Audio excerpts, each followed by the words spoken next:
something that I've noticed over the last few years has turned into a conclusion that I have come to, which is the rich are ditching Rolex watches in favor of the Apple Watch.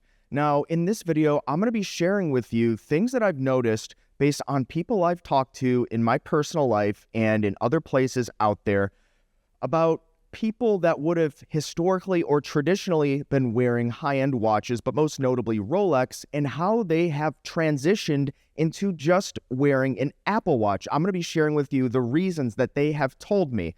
I've been noticing this over time, and I've been talking with so many people that are very successful either in their careers or they're retired, and these would be the people that would be historically wearing Rolex watches in that kind of retirement, post-retirement point. Consider these people the American rich. I'm going to be sharing with you the reasons that they have told me and what this could mean for watch collectors and the industry. But before we do that, guys, please do not forget to check out my new watch marketplace, chronograbs.com, where you can buy and sell watches at 0% commissions and 0 listing fees. We have a trusted dealer section where you can check out with a credit card, should you be inclined to. We have some dealers, including some that you know that are very trusted, that are willing to sell their watches for less than on their own website because of the way that we handle it on chronograbs.com in our partnership. But also, you can list your watches at 0 listing fees and 0 commission and sell to other collectors out there, which means you can sell for more and you can buy for less from private parties because there is no fee in the middle. It takes just a minute to sign up and post a watch. Check it out, chronograbs.com.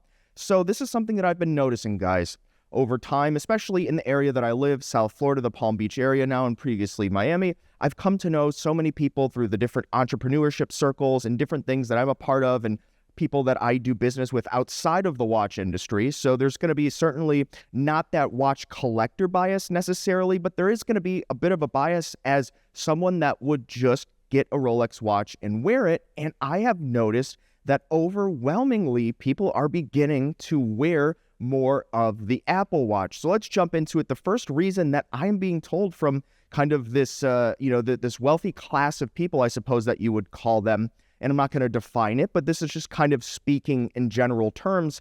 This is going to be an increase in health and wellness interest. It's certainly not a secret that there has been a serious uptick in people taking considerable efforts to increase their health and longevity. The health span for the average American has gone up considerably over a certain point of income, and unfortunately under a certain point of income for a whole number of other reasons, social reasons, and so many other factors, which we're not going to get into. It's not a sociology type of a video or economic type of a video, but over a certain kind of income or net worth, people have begun to get into things like health, fitness, different wellness routines, peptides, anti-aging, hormone therapy. I'm sure many of you out there have heard of these things. Intermittent fasting, you get it. This is very hot right now. And so common feedback from people that I've noticed that maybe no longer wear their Rolex or they are just wearing an Apple Watch, they'll tell me that,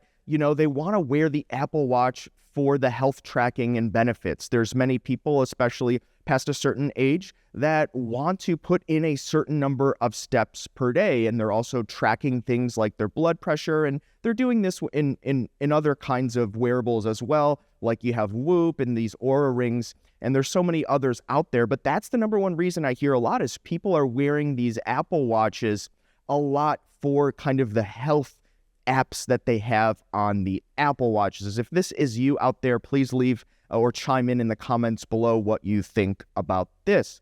Now, that takes us into another trend that has really built out over the last few years, and this is a shift from spending in the luxury segment on tangibles or items or luxury goods and more into experiences. A lot of these people that I talk with and have conversations about, why they're wearing an Apple Watch is that they are just favoring experiences more than these items. And somehow there is this perceived benefit, or maybe there is a benefit. I'll admit I don't wear an Apple Watch myself, but there seems to be some perceived benefit at the Apple Watch increasing their experiences in life in some type of way, whether this be notifications or weather alerts or being able to make calls or things like that. And so some kind of roundabout way, it seems like this trend of spending more on experiences is carrying over to the wearables, including luxury watches. And somehow the Apple Watch is augmenting or improving the experiences of living or traveling or just doing things easier in a much simplified, streamlined, and beneficial way. Now, this one is a little bit interesting to me because I don't necessarily see those perceived benefits, but I'm very biased, right? I'm on the internet talking about watches really to people that I don't know, so I'm very biased in that regard. But if this is you, I would actually love to see and hear in the comments below, how these Apple Watches may be increasing the benefits of your experiences in life, because this is an emerging trend that I'm seeing, but I personally don't see it for myself. Now, that takes us into the lack of interest. Now, we saw in 2020 the watch craze explode, and every magazine, journal, zine, channel, you name it, everyone was talking about these things as an asset class. So I think it follows that if someone who's maybe not a collector saw these things as a bit of an asset class or something like that, and they had a high spend with a jewelry store and they were able to get something like a GMT Master or two, or, a Pepsi or a Batgirl or a sub, they would get it because it was being considered this alternative asset class along with NFTs and cryptos, you name it.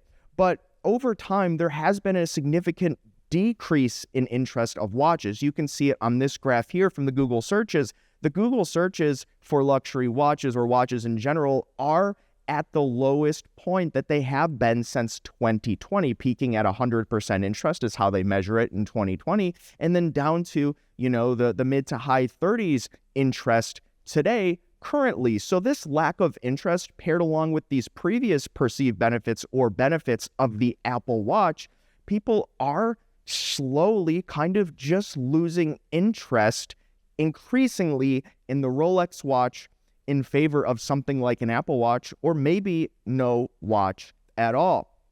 And lastly, I hear this one quite a bit, and it's kind of a two-pronged answer, and this is going to be the concern of theft. Now, a lot of the people that I talk to don't necessarily go to places where maybe they're more likely to get robbed. Generally they may be avoiding these types of locations, but there has been an increase in targeted theft and targeted watch crime. And so for people that would wear a Rolex or people that would wear some of these other brands like an Audemars Piguet or maybe a Patek Philippe, something like a Nautilus if they could have gotten one, there is just this concern of theft to where they seem to just not be interested in taking that risk if they're not a diehard watch collector, something that would have been, somewhat trivial in their life, just considering what they value, not being a watch enthusiast or, a watch aficionado or someone who's really wrapped up into it and kind of just needs to always have that, that traditional watch on their wrist. They've just shifted to something that more people have, and it's more of a technology item that's not going to be cash convertible, right? Sure, someone may target you for your few $100 Apple Watch, but it's not as cash convertible. It's going to be tied to something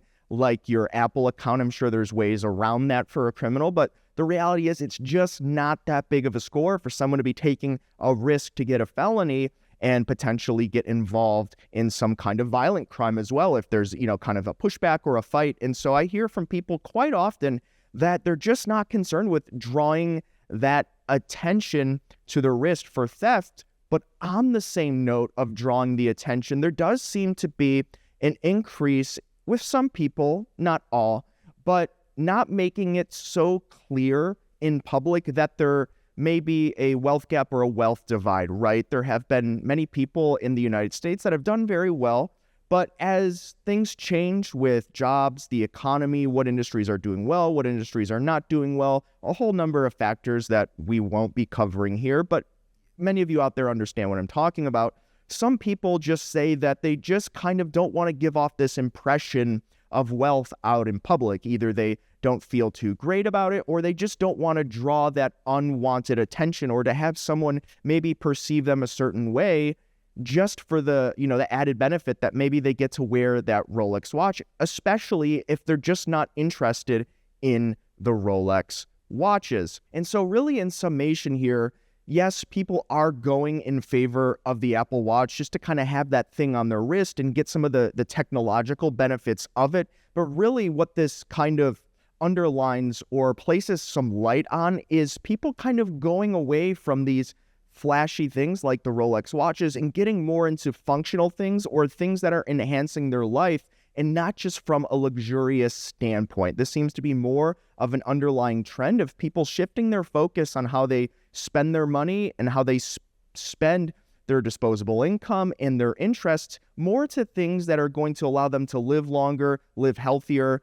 be happier. And if they're just not a watch enthusiast or they don't care a ton about it and it was more of a casual purchase for them or just something that was fun, well, they're not really losing a ton because they're, very unlikely to be watching these videos. They're very unlikely to be shopping for luxury watches because they just don't find that much enjoyment out them. So I think it's perfectly reasonable for someone that's maybe not into these Rolex watches or luxury watches in general to just shift their focus as the tides change, as the trends change, and the data does support that the trends are going in a different direction. But for me personally, I still love luxury watches. I think this is good for people out there that have maybe been on the sidelines, that maybe haven't been able to purchase the watch that they wanted because so many more people that really didn't care a ton about it were buying them and driving up the price and making them harder to find and harder to purchase. But I think this can be good for watch collectors like us because maybe you can get into the watch that you wanted. Maybe they can become more attainable or easier to purchase